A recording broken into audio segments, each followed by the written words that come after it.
একটি কুকুরছানা পার্কের ভেতরে বসেছিল। হঠাৎ কিছু ছেলেপেলে এসে সেই কুকুরছানাকে বিরক্ত করা শুরু করলো, এমনকি তার পেছনে ফটকা লাগিয়ে আগুন ধরিয়ে দিল। কুকুরছানাটি ভয়ে দৌড়াদৌড়ি শুরু করলো। হ্যালো ভাইয়া, আমাকে অনেক কয়জন মিলে বিরক্ত করছে, তুমি তাড়াতাড়ি এসো। হ্যাঁ ছোট বল, তোকে কে বিরক্ত করছে? চলো আমি তোমাকে নিয়ে যাচ্ছি তাদের কাছে, চল।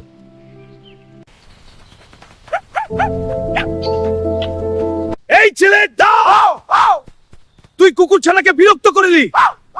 আমাদের সবার অনেক বড় ভুল হয়েছে, আমরা জানতাম না কুকুরছানাটির আপনার মতো ভাই আছে, আমরা ভুল করেছি, দুঃখিত।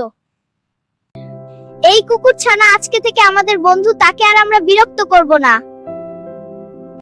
এই যে সবাই খেলতে চল। এবার দোলনা খাও। তোমাদের যদি আমাদের এই ভিডিওগুলো ভালো লাগে তাহলে একটা সাবস্ক্রাইব করে দাও আর ভিডিওতে লাইক করে দাও। বাই বাই, ভালো থাকবে সবাই।